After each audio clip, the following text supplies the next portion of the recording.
Hello friends, welcome to a new episode on Vedic teachings.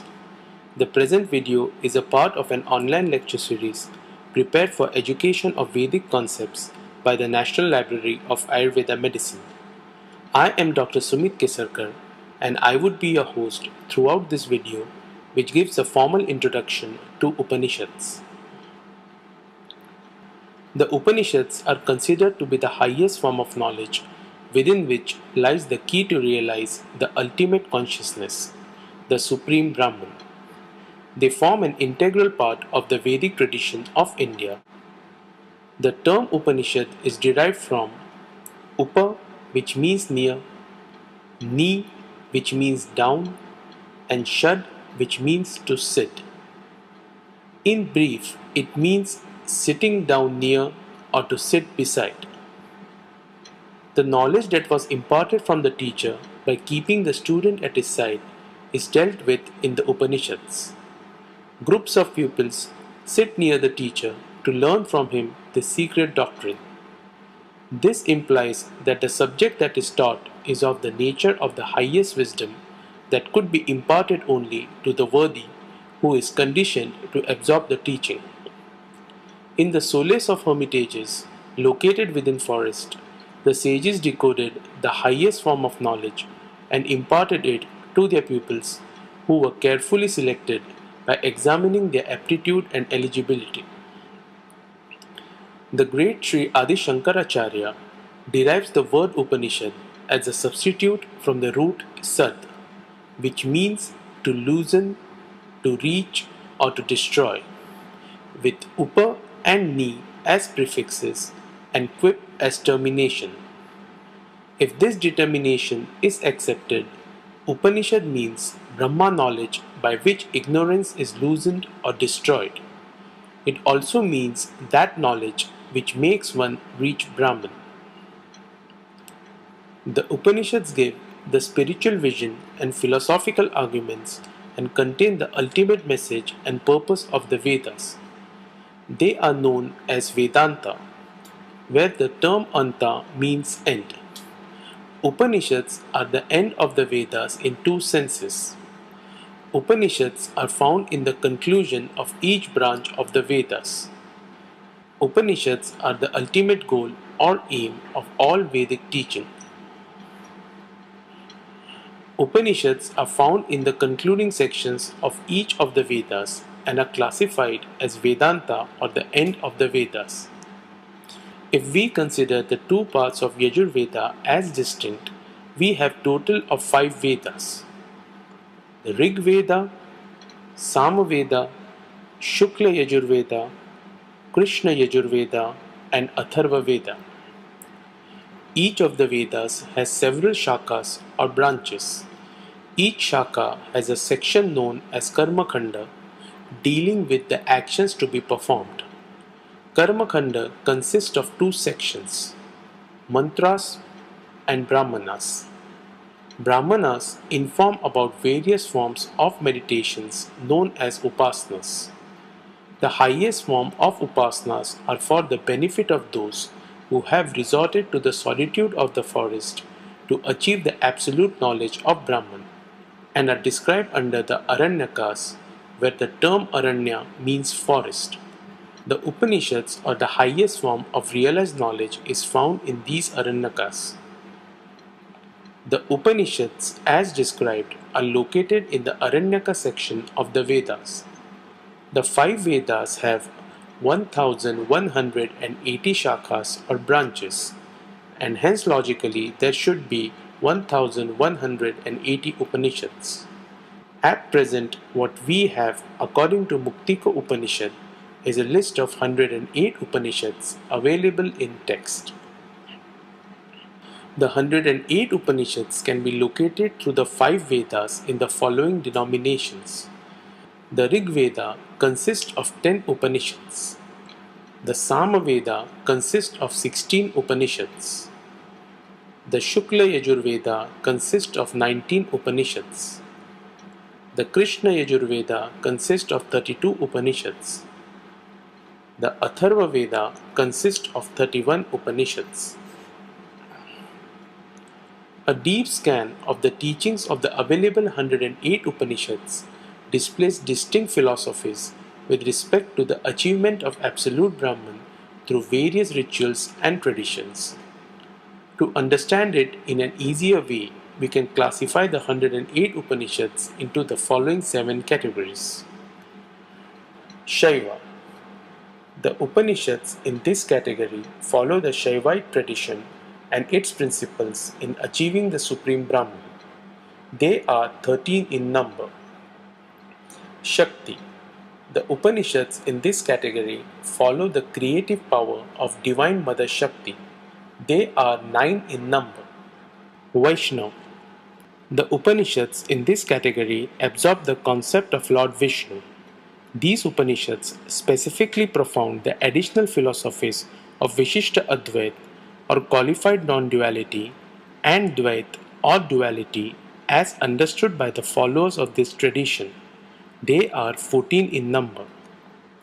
Yoga. These Upanishads deal with yogic practices and their methods to achieve ultimate realization. They are 19 in number. Sannyasa. These Upanishads deal with the concept of renunciation and are specifically for people who want to transmigrate from the path of the material world to renunciation. They are 16 in number. General. These Upanishads have various aspects of everything and hence cannot be considered part of a particular thought process. They are 27 in number. And finally, the highly revered or major Upanishads.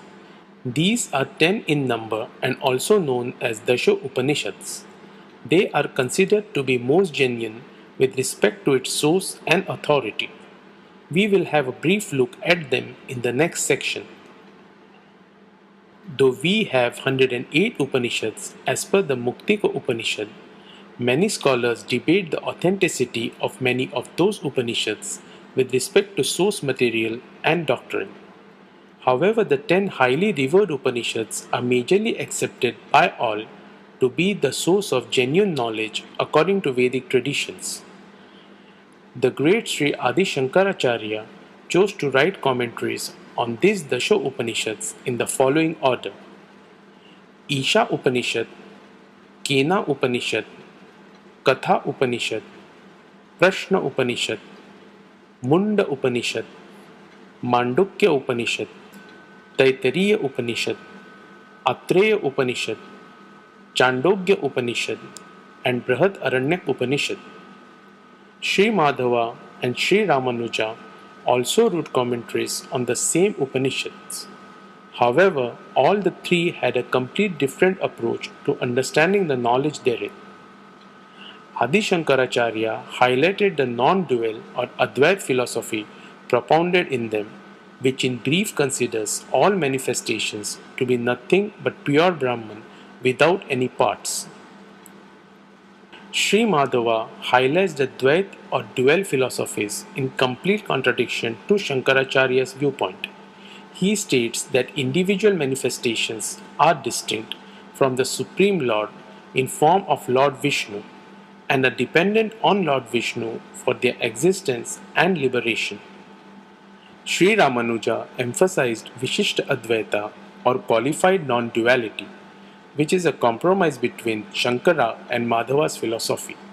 It accepts Shankara's philosophy of Brahman as an all-encompassing reality.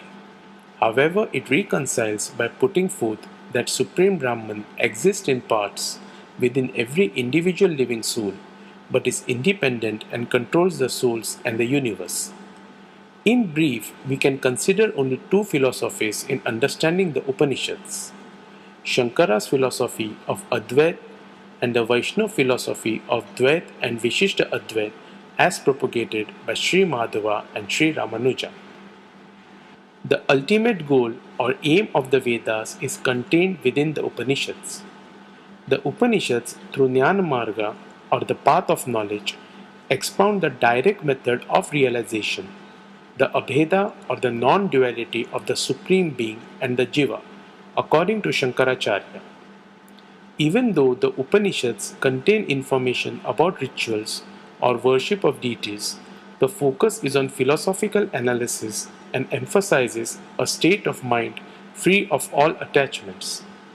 The Karma Khanda portion of the scriptures conditions the mind to develop an internal discipline, which through constant introspection and practice finally experiences the non duality of Brahman.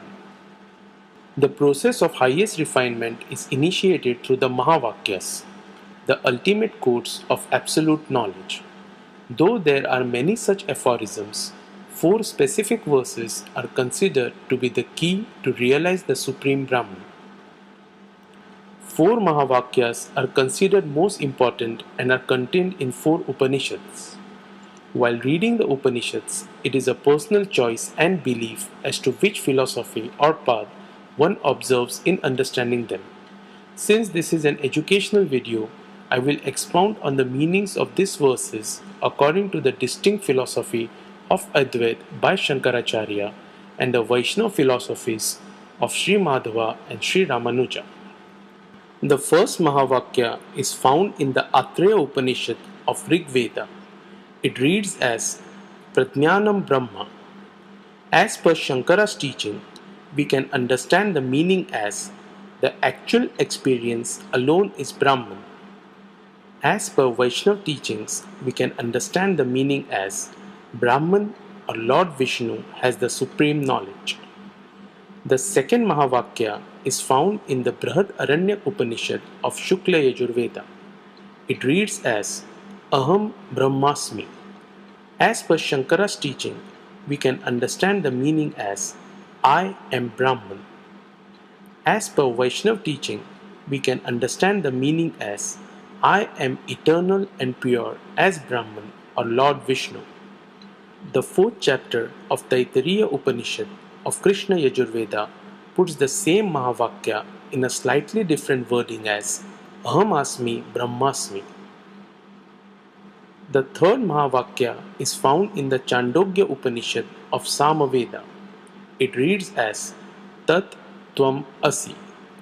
As per Shankara's teaching, we can understand the meaning as that you are or you are Brahman.